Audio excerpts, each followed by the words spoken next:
KaraokeBooks. The Enchanted April. Elizabeth von Arnim.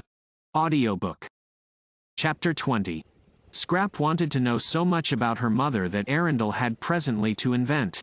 He would talk about anything she wished if only he might be with her for a while and see her and hear her, but he knew very little of the Droitwiches and their friends really, beyond meeting them at those bigger functions where literature is also represented, and amusing them at luncheons and dinners. He knew very little of them really. To them he had always remained Mr. Arundel, no one called him Ferdinand, and he only knew the gossip also available to the evening papers and the frequenters of clubs. But he was, however, good at inventing, and as soon as he had come to an end of first-hand knowledge, in order to answer her inquiries and keep her there to himself, he proceeded to invent. It was quite easy to fasten some of the entertaining things he was constantly thinking on to other people and pretend they were theirs.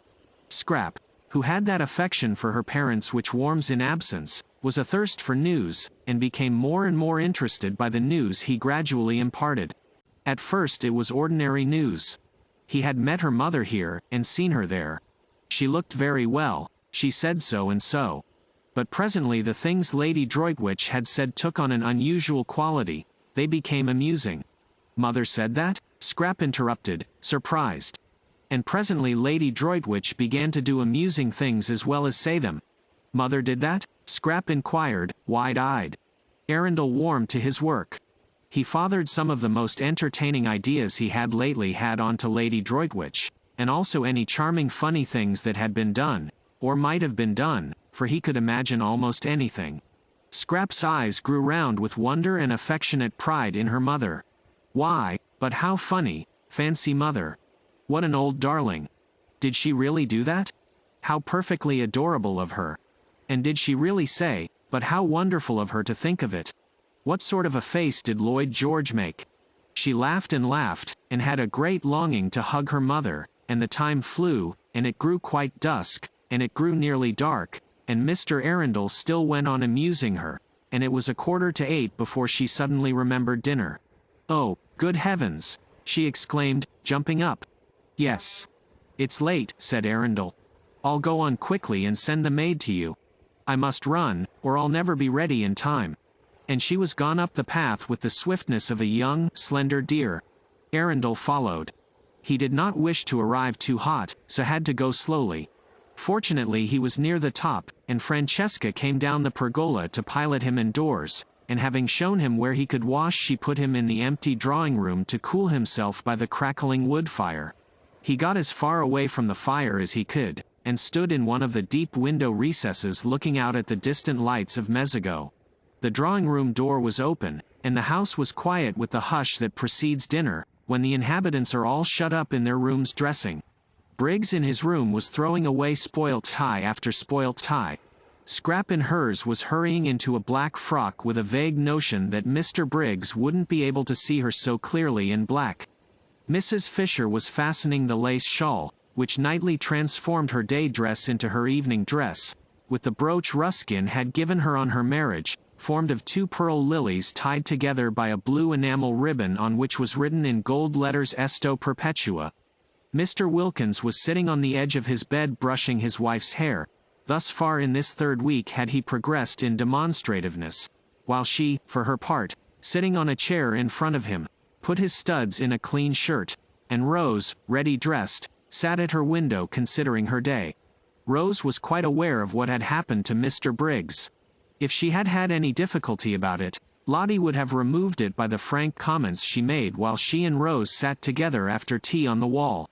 Lottie was delighted at more love being introduced into San Salvatore, even if it were only one-sided, and said that when once Rose's husband was there she didn't suppose, now that Mrs. Fisher too had at last come unglued.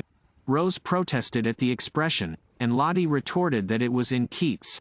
There would be another place in the world more swarming with happiness than San Salvatore. Your husband, said Lottie, swinging her feet, might be here quite soon, perhaps tomorrow evening if he starts at once, and there'll be a glorious final few days before we all go home refreshed for life. I don't believe any of us will ever be the same again, and I wouldn't be a bit surprised if Caroline doesn't end by getting fond of the young man Briggs. It's in the air. You have to get fond of people here. Rose sat at her window thinking of these things. Lottie's optimism. Yet it had been justified by Mr. Wilkins, and look, too, at Mrs. Fisher. If only it would come true as well about Frederick. For Rose, who between lunch and tea had left off thinking about Frederick, was now, between tea and dinner, thinking of him harder than ever. It has been funny and delightful, that little interlude of admiration, but of course it couldn't go on once Caroline appeared. Rose knew her place. She could see as well as anyone the unique loveliness of Lady Caroline. How warm, though, things like admiration and appreciation made one feel, how capable of really deserving them, how different, how glowing. They seemed to quicken unsuspected faculties into life. She was sure she had been a thoroughly amusing woman between lunch and tea, and a pretty one too. She was quite certain she had been pretty. She saw it in Mr. Briggs's eyes as clearly as in a looking-glass. For a brief space, she thought, she had been like a torpid fly brought back to gay buzzing by the lighting of a fire in a wintry room. She still buzzed, she still tingled, just at the remembrance. What fun it had been, having an admirer even for that little while. No wonder people liked admirers. They seemed, in some strange way, to make one come alive. Although it was all over, she still glowed with it and felt more exhilarated, more optimistic, more as Lottie probably constantly felt, than she had done since she was a girl.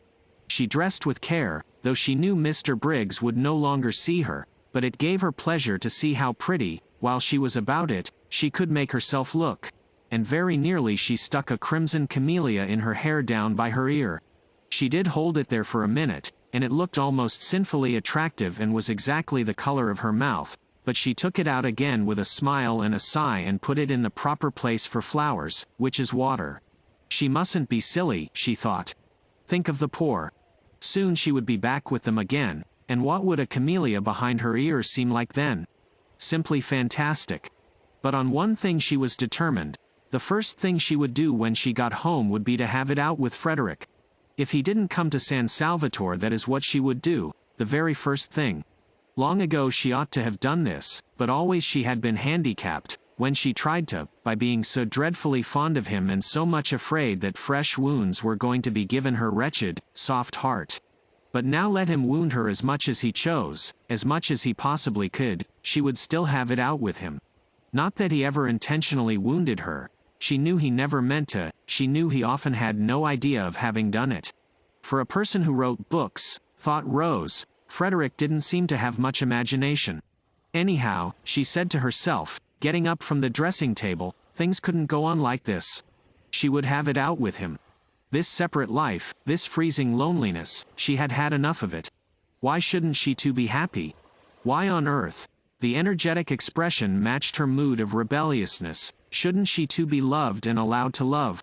She looked at her little clock. Still 10 minutes before dinner. Tired of staying in her bedroom, she thought she would go on to Mrs. Fisher's battlements, which would be empty at this hour, and watch the moon rise out of the sea. She went into the deserted upper hall with this intention, but was attracted on her way along it by the firelight shining through the open door of the drawing room. How gay it looked! The fire transformed the room. A dark, ugly room in the daytime, it was transformed just as she had been transformed by the warmth of— no, she wouldn't be silly. She would think of the poor. The thought of them always brought her down to sobriety at once. She peeped in. Firelight and flowers, and outside the deep slits of windows hung the blue curtain of the night. How pretty! What a sweet place San Salvatore was! And that gorgeous lilac on the table, she must go and put her face in it. But she never got to the lilac. She went one step towards it, and then stood still, for she had seen the figure looking out of the window in the farthest corner, and it was Frederick. All the blood in Rose's body rushed to her heart and seemed to stop its beating. She stood quite still. He had not heard her. He did not turn round. She stood looking at him. The miracle had happened, and he had come. She stood holding her breath. So he needed her, for he had come instantly. So he too must have been thinking, longing. Her heart, which had seemed to stop beating, was suffocating her now, the way it raced along. Frederick did love her then, he must love her, or why had he come? Something, perhaps her absence, had made him turn to her, want her. And now the understanding she had made up her mind to have with him would be quite easy. Her thoughts wouldn't go on. Her mind stammered. She couldn't think. She could only see and feel. She didn't know how it had happened. It was a miracle. God could do miracles. God had done this one. God could. Her mind stammered again, and broke off. Frederick, she tried to say, but no sound came, or if it did, the crackling of the fire covered it up. She must go nearer. She began to creep towards him, softly. He did not move. He had not heard. She stole nearer and nearer, and the fire crackled and he heard nothing. She stopped a moment, unable to breathe. She was afraid. Suppose he, oh, but he had come. She went on again, close up to him, and her heart beat so loud that she thought he must hear it. And couldn't he feel, didn't he know? Frederick, she whispered, hardly able even to whisper, choked by the beating of her heart. He spun round on his heels. Rose, he exclaimed, staring blankly. But she did not see his stare, for her arms were round his neck, and her cheek was against his, and she was murmuring, her lips on his ear, I knew you would come. In my very heart I always knew you would come.